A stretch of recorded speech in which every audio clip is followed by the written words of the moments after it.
All right, so today I'm with my friend and researcher of Frost and Sullivan, Elka Popova. And so we are talking today about the whole idea of collaboration, video, working at home, digital transformations for businesses that have happened as a result of the COVID situation that the world is still reeling from. So we're about 5-6 months into this, and we're starting to see real changes happening in businesses, in healthcare, in education, and the list just goes on. We've all been affected by it, and we've all found a way to talk and do business together. And largely that's because of getting businesses into the cloud so that they can work and function from anywhere. And so, Elka, you for the last 20 years have been discovering new things about communications, but you've probably never seen anything like this before. What's your take on that? Dave, you're absolutely correct. I think we're witnessing a profound change in the way we communicate. And technologies are at the foundation of how things are changing. For at least 2 decades, we've seen the growing adoption of web and video conferencing solutions. And most of us knowledge workers are fairly used to those tools, and we have become truly experts in leveraging them for productivity. However, I think with COVID-19 and the quarantines, a much larger number of people became exposed to these tools and had to use them to get their jobs done. I think even though we were talking about pretty rapid adoption prior to COVID, now the adoption has increased exponentially. I think most of the have seen, multiple times increase in their minutes of use, licenses being purchased, meeting participants, daily active users. They all have different metrics, but it's incredible what we've witnessed in the past few months. Yeah, in your presentation to the Cloud Communications Alliance, which is a group of people worldwide that are talking about cloud communications every single day, they were a testament to this whole idea that the world has changed, and it's probably changed forever because people have gone home instead of going to their offices, and they've learned to communicate using tools like the one we're on right now. I mean, when you see the adoption of Zoom on a graph, it's incredible. And then right with it is the adoption of Microsoft Teams. Maybe you could explain a little bit about what's happening in the world as you see it in terms of just the usage numbers. So let's first talk about how the technologies have evolved. When I first joined the workforce, I had to learn to use email. And I know that dates me quite a bit, but at that time, email was still new.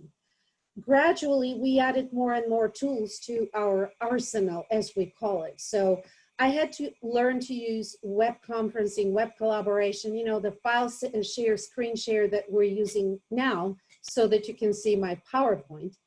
And then we gradually became more used to video as well. But it wasn't until recently that these technologies became much more user-friendly, much less expensive, and much more ubiquitously available.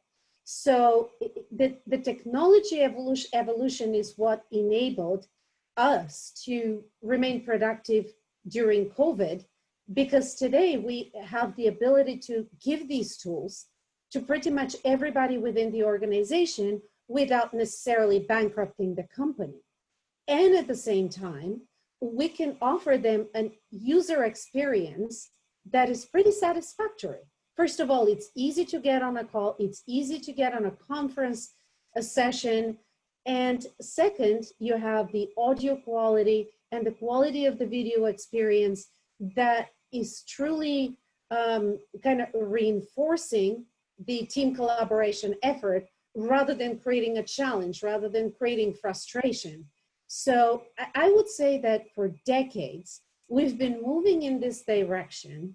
We've been kind of on the technology front, we've been building the foundation that could support cases like this, that can provide the business continuity that we need in case of a natural disaster, or simply the infrastructure that any organization can leverage as we become more virtual.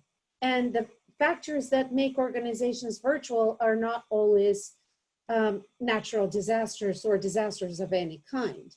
Simply, we all operate in a global economy, and we need to source talent in new regions. We need to communicate and collaborate with partners and suppliers in other regions. So whether there is a quarantine or not, we need these tools to keep the organization connected. So I think we have reached that stage when the technologies are mature and provide the performance to keep the organizations productive and functioning despite circumstances. Yeah, I totally agree with you. I mean, it's driving business transformation, digital transformation. It's the thing that has now come upon a business, whether they wanted to be there or not. Most business in some way are being affected, some of them radically being affected. Like there's a service provider that I know of that is moving out of the city of San Francisco, where they have been since they founded it almost 20 years ago. And they've decided that they could go live anywhere they want to be, and how exciting that is for their employees to be able to go home or go to another state or go to another part of the world and still be just as tied in to that business. So that virtual presence is really a plus, I think. But on the other hand, we miss being together. We're humans, we like being together. I mean, let's take a look at the educational verticals and how it's affecting our children's experience about socialization and their friends in general. I mean, is it good for us to be moving in this direction? Are there downsides to digital transformation in terms of lifestyle? What do you think? No, I honestly think that digital transformation is a never-ending process. And it will affect every organization differently and will mean different things to different organizations and different people. I think digital transformation started in the 1960s with the PSTN, and then it continued with the email in the 1980s and 90s when I entered the workforce. But today, we associate it with more advanced tools. We think of it in so much more holistic terms. And again, it still means different things to different companies, because for a small business, it's simply, that has a smaller budget, it's still a much more small scale endeavor than it is for a larger organization. But I think digital transformation, when handled properly, will deliver better business outcomes. I think that what happened during the natural disaster that we experienced recently, we had to react rather than strategically plan for the digital transformation that took place. And this is the main challenge. Many companies deploy tools that are probably not the right fit for their users, or maybe can be at least right-sized in terms of number of licenses or usage metrics or something, some other kind of way. So I think what's going to happen next is we're going to see a lot of right fitting. We're going to see organizations reevaluate the technologies that they adopted during the quarantine on an ad hoc basis. And they're going to look at some fundamental parameters, fundamental performance metrics to decide which tools they're going to make part of their continued digital transformation. I think they will look at reliability, security, scalability. They're going to look at the service providers they're using today and decide if they're getting the customer service, the type of assistance that they need to see the adoption and the return on their investment.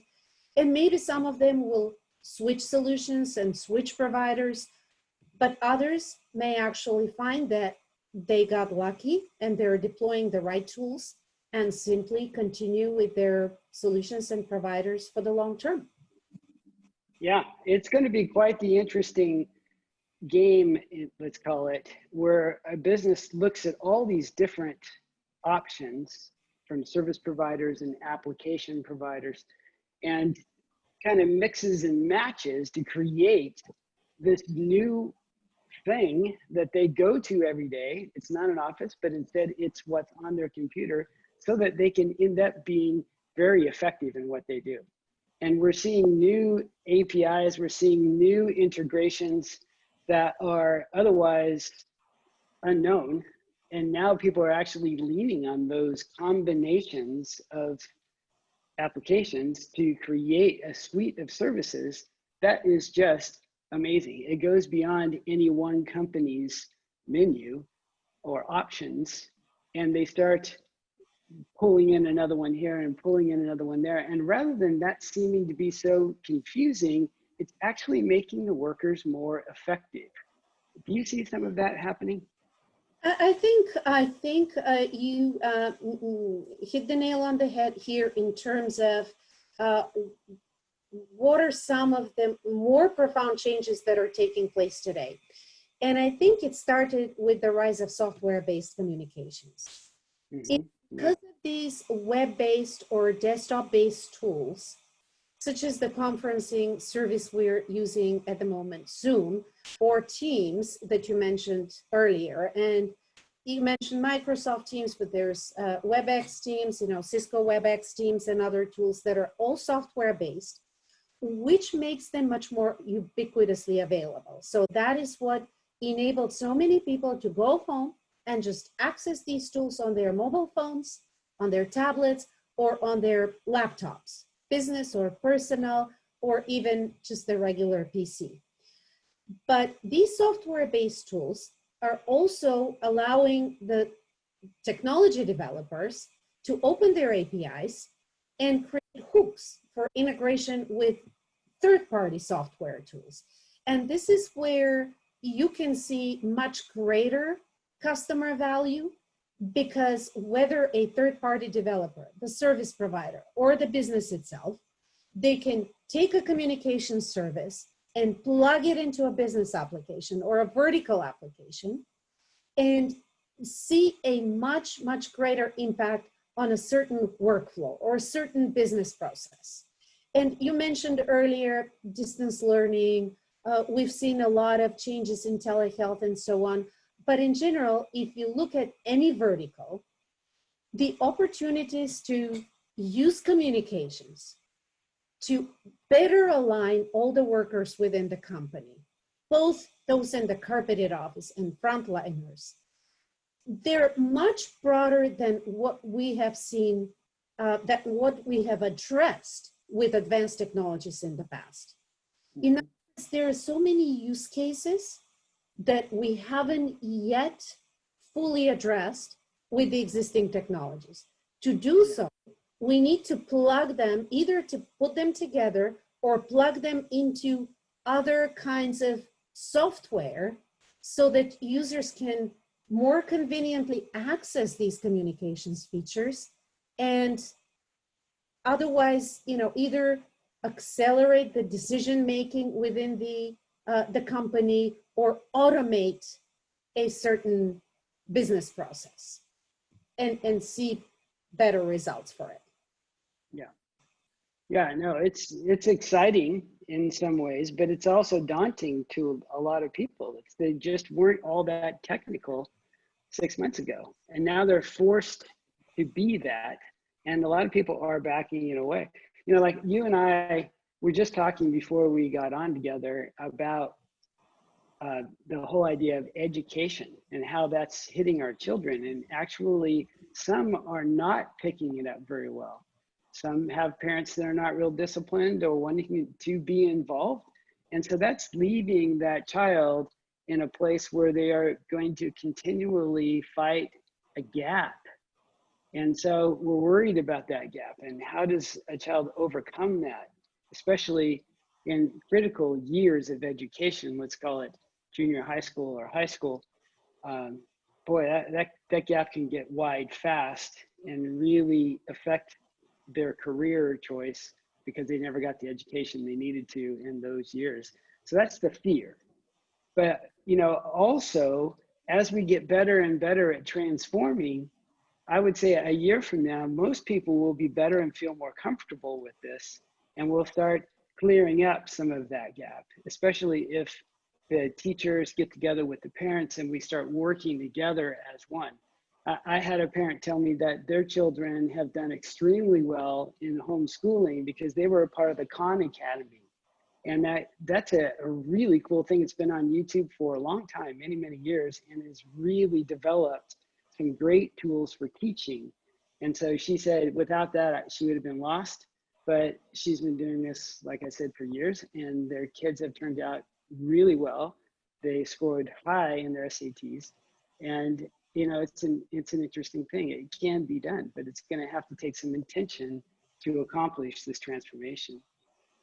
You know, Dave, it's an old business concept that you can see, you know, really solid results unless you effectively connect people, processes, and technology. You need all your stakeholders to be aligned to see the value of technology and its impact on your business processes. It's very important to find a transformation partner, to find a provider, either that could be a technology developer or a telco or an MSP or a VAR, depends how you want to work with any of these parties. Then you could be an organization in manufacturing, or you could be an educational organization, K through 12, university, or a healthcare provider. But you need to find a transformation partner to help you with several different aspects of technology. First, you need to deploy the right solution. Then you need to deploy it correctly. And third, and maybe not last, but third, you need to educate your actual end users, because IT will get the idea, IT will, you know, install the software or the service. Maybe the C-level will get on board, but then it's the Elkas and the Daves and the parents and the teachers and all these other people that need to know how to use the tools and what value to expect from these tools. And you're absolutely correct. It's going to be a learning curve, and it will require a commitment from all the parties. They need to be on board that some of it needs to be done, some of the work or learning or healthcare needs to be done online. But also, there will be a need for some hand-holding from someone who is an expert and knows how to do it. I think, especially with education, I am seeing a lot of pushback on online learning because the teacher community sees it as a job threat, and probably rightly so to some degree. But the thing is, the different industries, including education, are going to have to evolve with the times, and some of the learning is going to move online. It's a fact of life, and it's probably the only way to reach remote communities, more rural communities, or, you know, communities in Alaska or places that simply do not have the developed infrastructure. It's also something that can be used to enhance classroom learning. And I think, like I said, everybody needs to get on board. Yeah, you know, I could see a whole new, let's call it some sort of a consultant that would come into a home and give coaching and some technical advice about how to set up the right learning environment. Or in a business, you know, we all have our CTOs that help us when we have computer issues, or we have these independent parties out there that we can call in and get a little fix for whatever is bugging you.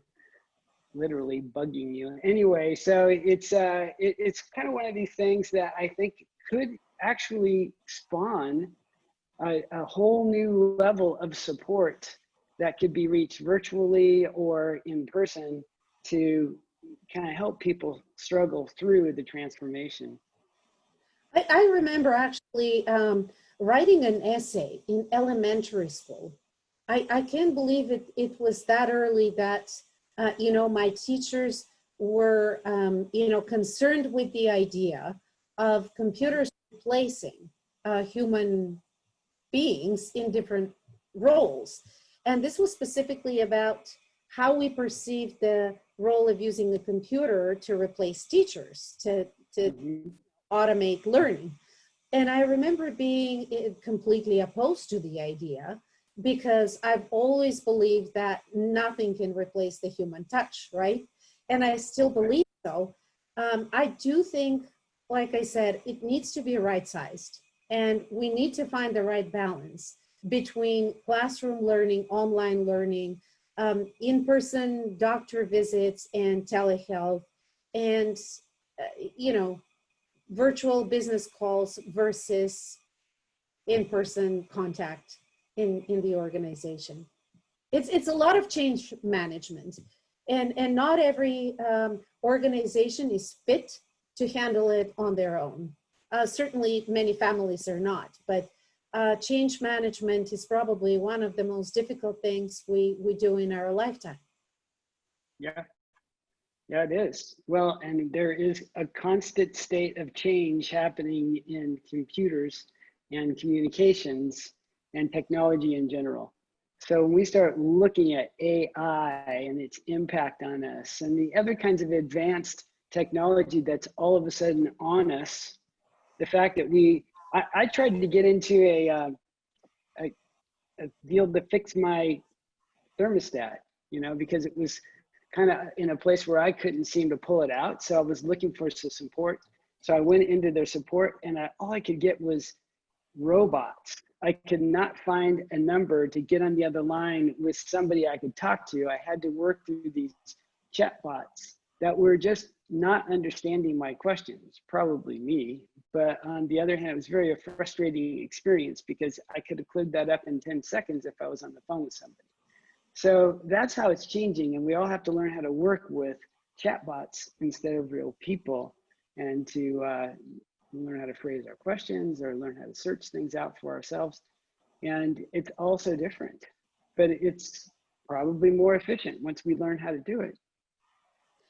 Yes, you're correct that technologies are evolving, they're changing, and that's changing our environment, the way we interact with the companies from which we purchase products and services, and the way we create value within our organizations. But right at the moment, it's particularly difficult to anticipate where we will be within a few weeks or months, because we have a whole new aspect of decision making, and that's everything related to health and employee safety and customer safety or patient safety, guest safety, depending on what vertical we're talking about. And that will determine what technologies we use to ensure that people are distancing, to ensure that we're not contaminating certain areas, or that we take precautions when they have been contaminated.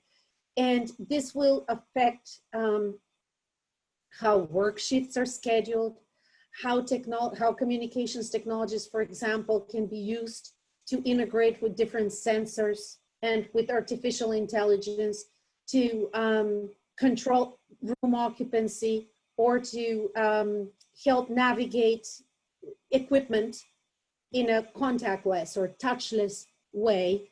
So all this is going to place new requirements on the users and how they interact with technology and with each other. So there will be a lot of learning that's going to take place in the next few weeks and months, for sure. So how would you encourage somebody in these crazy COVID times it feels like we're getting better, that the COVID virus might be dying down a little bit. And so we're all kind of glad to be outside more. We can go to a restaurant and sit outside, and those kinds of things now are available. And I think it's starting to lift the dark cloud just a little bit. And I would ask you, well, of all of these technologies that we've been talking about today, which ones do you think are going to be adopted more so as a result of people getting their feet wet with it, and now they want to go there because they want to take another step in terms of efficiency and feeling more at ease with things? Dave, nothing beats ease of use. An intuitive interface, an intuitive user experience is what's going to determine ultimately what technologies win in this environment, or in general in any kind of environment. I think, like I mentioned earlier, software-based communications have made it possible for all of us to just click to call, click to conference, or click to message. Also, software-based communications have made it possible for us to access the tools on any device and network of our choice. So if there is an application or a browser-based service that I can access on my personal phone, but also on my business laptop, in a coffee shop, in my bedroom, or any place else, then that's the one that's gonna win the day and become my service of choice. If I need a dedicated device for it, or if I need a specific type of network infrastructure, when it's not going to happen in my home environment, it's not going to happen in Starbucks. I'm not going to be able to use this tool in, the variety of environments where I want to use it. So it will need to be very easy to use, easy to manage, and obviously as inexpensive as possible. However, for me to use it as a business tool, IT will need to sanction it.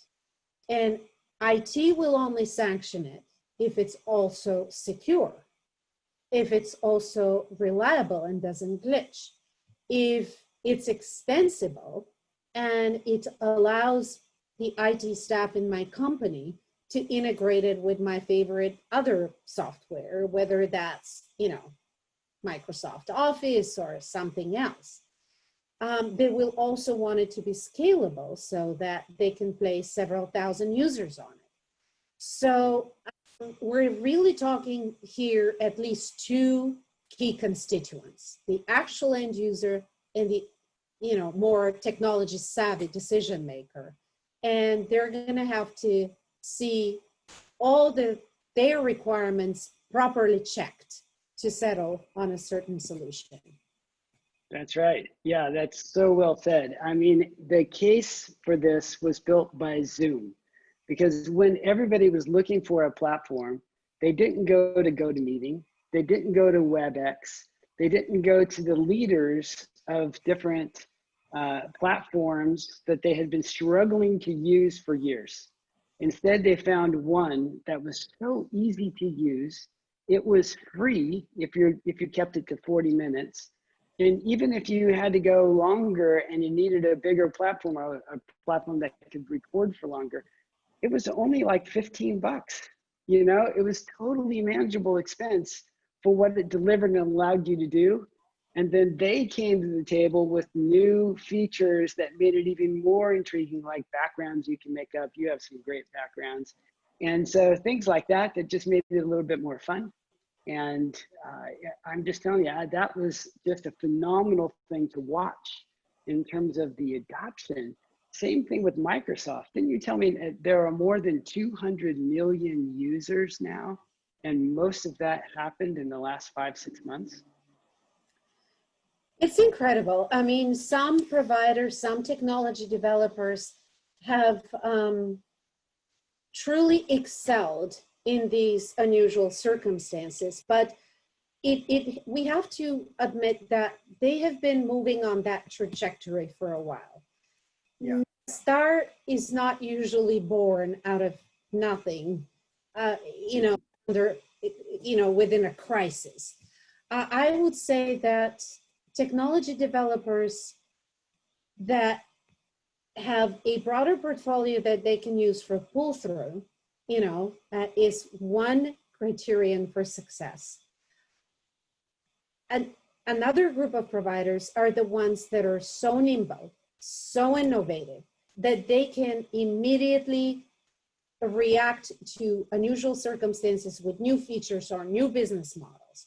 If you have a company that can combine both, you really have a winning combination, because many businesses want a one-stop shop for a variety of solutions, and they would prefer someone like Microsoft or Cisco or another company that has more than just, you know, one kind of service. But many other businesses are going to go for the best of breed, and eventually it will be, you know, particularly favorable for one company to be able to offer both a broad portfolio and the best of breed solutions within that portfolio. So a lot of opportunities and a lot of challenges for the service providers and technology developers. I think we'll see a lot of shakeouts in the next few months and years, because unfortunately not everybody can survive the present circumstances, and not everybody can capitalize on the opportunities the same as others. Well, isn't that a happy note? There's going to be failure in this world. Yeah, we know it.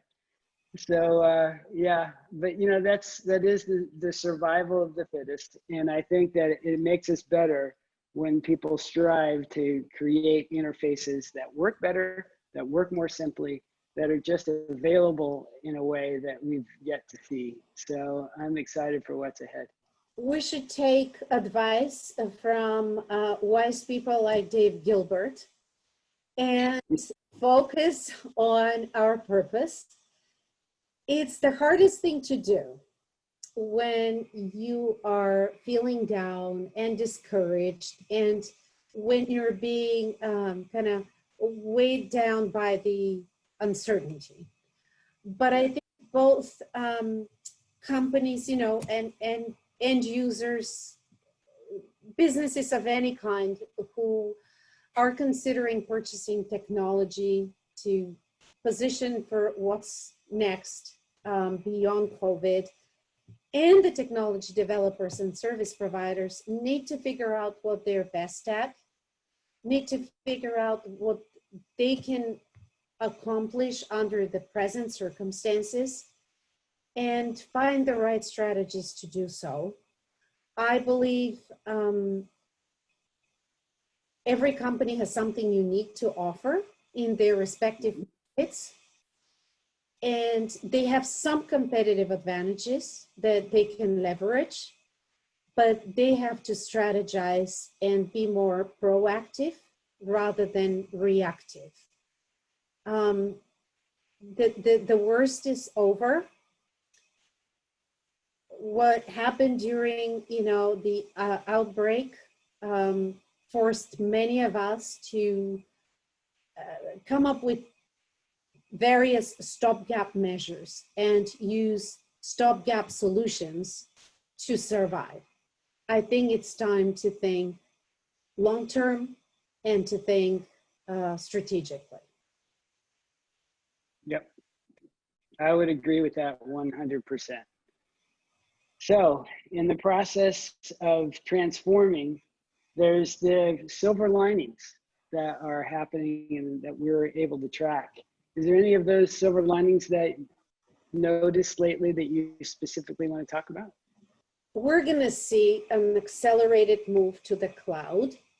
And for many businesses, that was always the better option, but they were sitting on the sidelines for fear of making the wrong choice.